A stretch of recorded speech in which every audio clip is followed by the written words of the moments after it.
And coming back to this story right now, for the breaking story, I want to turn to an elected official, Congressman Mike Quigley, who is on the pivotal House Intelligence Committee.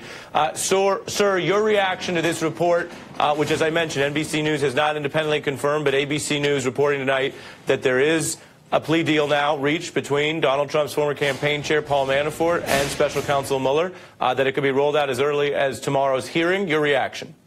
My reaction is we have now heard the president call this a hoax and a witch hunt for the length of the investigation. Apparently tomorrow another witch bites the dust. His chief campaign chairman, his personal attorney, and his foreign policy chief will have all pled guilty. Pretty serious stuff. I guess my second reaction is I thought this morning when I read about the joint legal agreement between the Trump legal team and the Manafort legal team was Manafort was showing he was still loyal, sending a message to the Trump team, I'm still with you. I didn't do the Cohen thing of implicating the president. You know, I went to trial, I took one for the team, I think perhaps ferrying favor to try to get that pardon potentially. This confuses that just a little bit because it's hard to imagine agreement that doesn't involve some cooperation. And usually cooperation is all or nothing at all. When you look at this and you look at some of the way people have handicapped it, and I'm reading from some of the other sourcing here today in the coverage of the joint agreement, one prosecutor said there's not much more Manafort can a life sentence short of getting a pardon. Another attorney who represents a witness in this case telling Politico, well, if Manafort takes the plea, he's just adding to what for him at his age is effectively a life sentence. Do you see, and does the Intelligence Committee care about whether this is just a matter of convenience for Mr. Manafort, given the convictions he already has, or whether there is something more that the special counsel is going to get out of him? I would hope that I would assume that Mr. Mueller's done such an amazing job that it all leads to finding out what took place.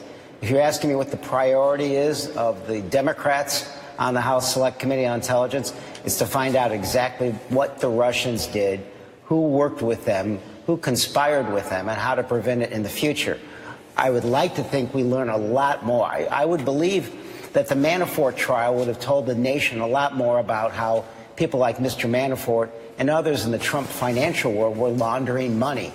I think that is the great unknown. We've barely scratched the surface on how money laundering took place and whether it was in cooperation with the Russians. There's plenty of clues. Deutsche Bank was fined over $600 million for illegally laundering money with the Russians.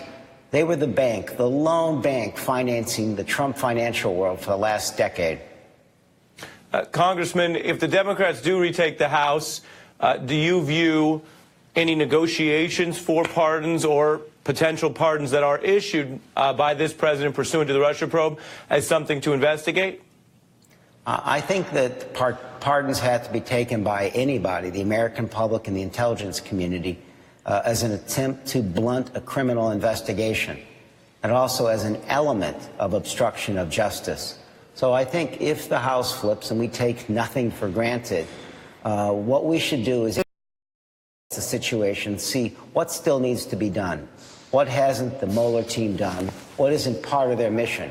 What do we still need to find out? And let's get to the bottom of that. Congressman Mike Quigley on this breaking news, thank you for coming on The Beat. In 30 seconds, I will be back with Senator